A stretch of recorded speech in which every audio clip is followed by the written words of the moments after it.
So today you're going to need absolutely no equipment whatsoever. This is a nice full body mobilization routine, all very dynamic, moving from one pose to another. It's a great one to do first thing in the morning. To start us off, you're going to sit down on the floor or on your mat and take those hips through internal and external rotation. Aim for a nice tall spine. Try not to lean too far back. And also aim to keep your torso facing forwards. Inevitably it's going to go round to one side, but try to fight the urge to go all the way around with the hips and keep the torso facing ahead of you.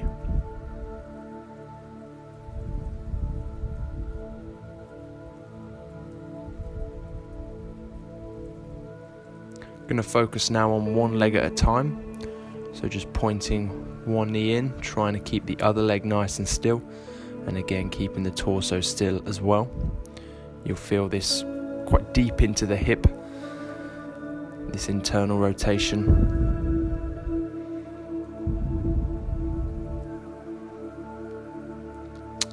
Aim to get into a squat. If you find it really difficult to hold a squat position, try to elevate your heels on a little block or maybe a book under your heel, and that will assist you in that squat. Even hold on to something like the sofa that I've got behind me or a banister, just to make sure you're nice and upright in that squat. From there, again, we're going to go through internal rotation. So I'm just planting a hand down to the side and then folding my knees down, pushing myself back up, coming over to the other side. Use your hands as much as you need to for this, guys. This is quite a difficult exercise, and if you're lacking in internal rotation of the hips, you'll really struggle with that one. But internal rotation is going to be key for any sort of running motion in keeping a nice forward facing toe as we strike the floor. Sorry to give you a nice view of my arse there, but we're going to take your shoulders into flexion. And this is a hyperflexion for the shoulders. So nice straight arms on the knees. Make sure we've got a nice reach and just use either a step or a block ahead of you. So push down, open up the lats, open up the chest, and hold it there for about 20 seconds. Breathing nice and deeply into it. From there, I'm going to get you to apply a pressure down into the block. So we're gradually pushing down with the hands, and you'll feel that intensify the stretch on the lats. Keep building that tension,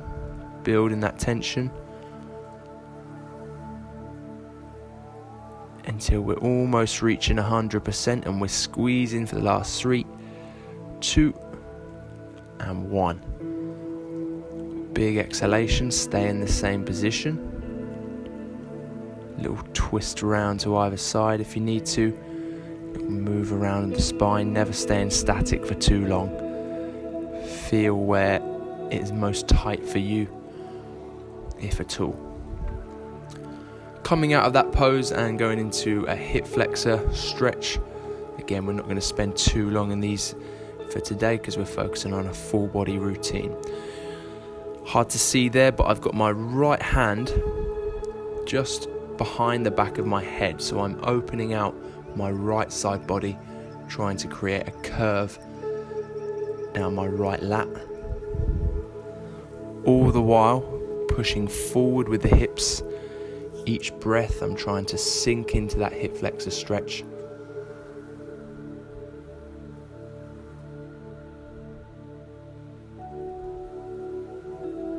And if you can even take your back foot just to really intensify that stretch in the quad. Tight hips are notorious for destroying your running gait. So if you find that you really need to improve your running technique, this might be a real key one for you. Aim to squeeze your right glute if you have your right leg behind you. That's going to almost lengthen out the hip flexor subconsciously. You're almost telling your body that it's all right for the hip to be that stretched out. Because all the time when you're taking these muscles to end range, they're going to try and fight it. The body's not used to this end range. So you've got to, one, breathe correctly, breathe nice and diaphragmatically, but also contract within the stretch just to get the body comfortable. So on that right hand side again, we're just going to try and bring the body down towards the floor now.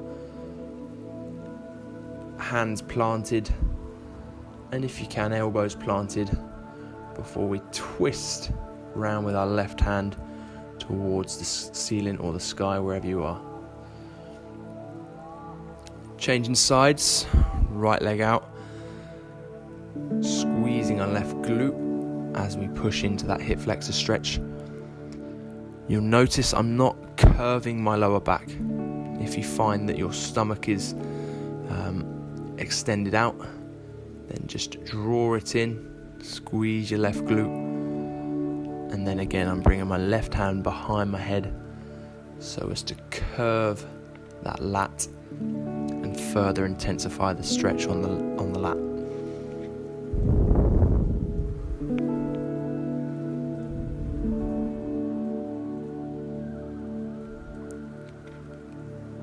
Each breath sinking into it. Nice deep diaphragmatic breaths.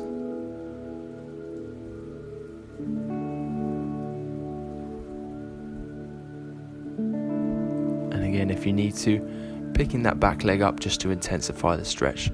By all means, stay in that original position if this is too much. You can always use something like the sofa that I've got behind me just to rest your foot on, just so we're not having to pick it all the way up. Send in the air to the stomach, deep breaths.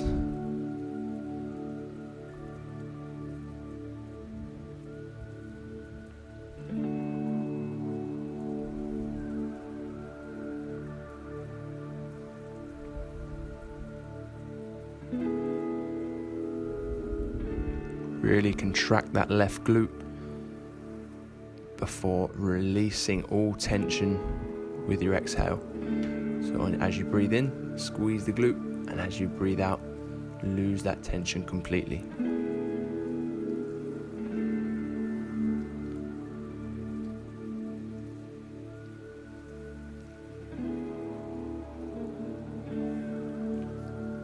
If any of these are feeling like they need more work, or they're feeling just really good and you want to stay in that stretch, feel free to pause the video and do some extra work there. Actually forgot to come down onto the other side into that hamstring stretch, but by all means try and bring your elbows down before continuing. A little twist in there if you need to. Reverse tabletop position. So trying to lift the hips up, create a nice straight line from the knees to the shoulders.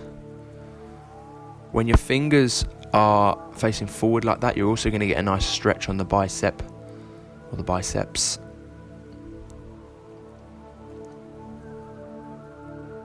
Try and lift the chest, get a nice stretch on the pecs as well, and most importantly, keep that breathing nice and deep and diaphragmatic.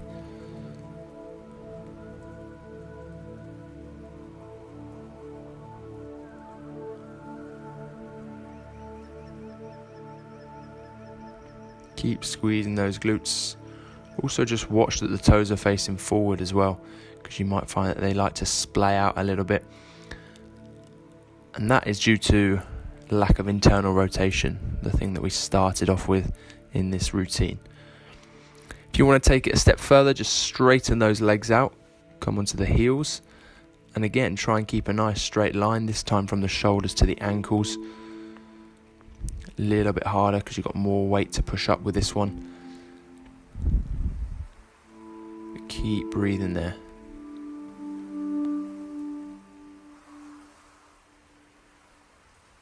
Good. Come back down from your pose, take a moment, a few breaths.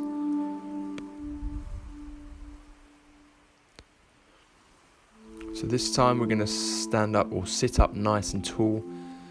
Try to, first of all, before we even reach forward, create a nice tall spine. So if you can't reach your feet, that's absolutely fine. You're still just going to try and grab your shins, create as tall a spine as you can there before exhaling and rolling forward, releasing all tension. Take a couple of breaths down in that position. Notice I've just folded the head forward here, and that's going to be quite uncomfortable for a lot of you. It's basically your nervous system. It's not that your muscles are tight there, but it's your nervous system almost trying to protect the body from this flex position. And the more you subject it to it, the more it's going to allow your muscles to lengthen out. Repeating this a few times. So take an inhale when you're ready, lift the chest, push your lower back in. We're trying to sit forward on the pelvis, and then exhale, breathe into it. Hold that bottom position for another breath. Really intense on the hamstring this one's, guys, so don't go into a painful position. It wants to be uncomfortable. It wants to be feeling like it's really taking your body to its end range. But you want to just stay on the edge of that pain cave. Don't go into it. I've seen too many people, myself included, damage the body from trying to push the stretch when the body's just not ready to go into it, especially first thing in the morning, if you're doing that then.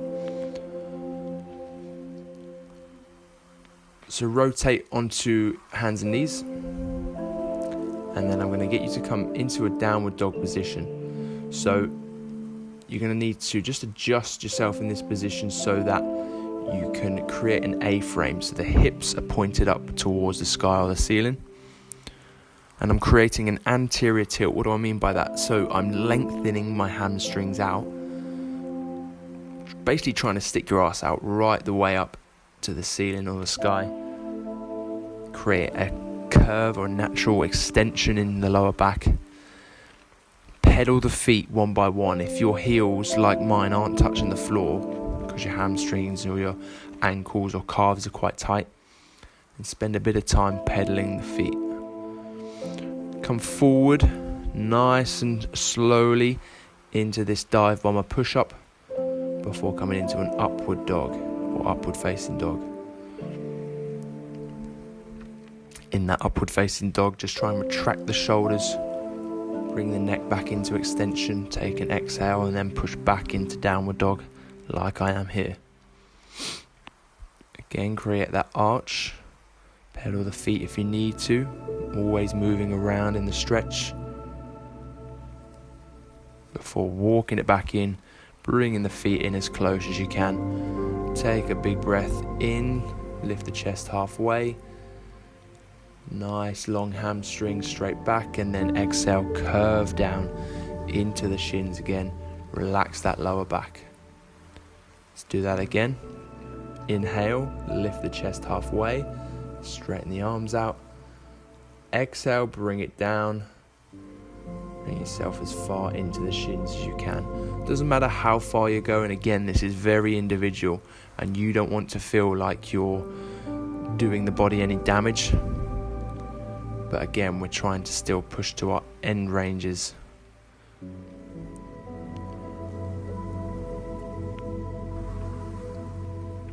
So come out of that, take a few breaths. That was quite intense.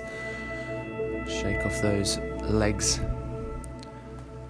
before coming back down into that half kneeling position. I'm just doing a little bit of ankle mobility. Ankles on people who, especially who are running quite a bit, are going to get notoriously stiff. They're almost protecting the body. You know, you're putting in a lot of impact through it all the time. So any excessive movement is going to be avoided, and the body's going to try to toughen up that joint. So what I'm doing here is just trying to put all my weight over the ankle, pushing my knee into full flexion, Notice the heel's going to try to come up, so try to force that down.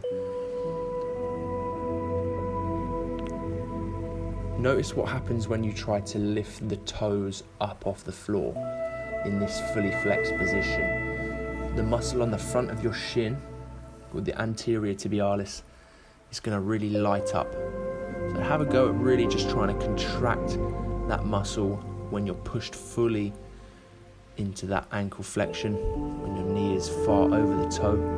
It might even be that you can't get the knee over the toe, that's absolutely fine. But we're just pushing again to our end range.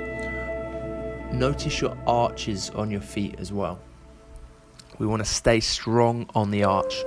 We don't want to mobilize the ankle in a position like that. If you can see there, my ankle just started to cave in. We don't really want to mobilize the ankle in that position, because we never want to be collapsed on our arches. We want to have strong arches, creates a nice running technique. So always mobilizing the position that you're trying to create. In that case, I'm generally pushing my knee outside the toes, although I am exploring sort of full ranges and making sure that heel stays nice and flat to the floor.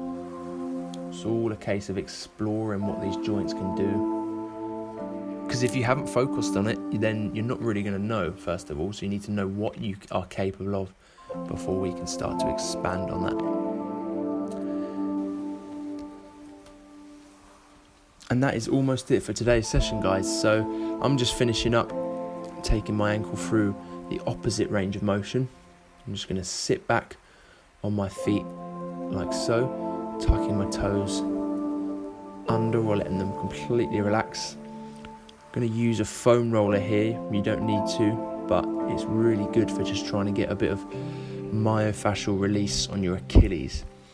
So put as much weight as you feel comfortable doing into those Achilles. It's nice because that anterior tib on the front of your shin that you've just been contracting, we're now stretching it out fully. We'll also get a nice stretch on the quads the more you lean back. And there you have it, guys. That is pretty much a full body, just touching base with every single joint, trying to see where is tight, and by all means focus on the bits that are tight, and I'll see you back here tomorrow.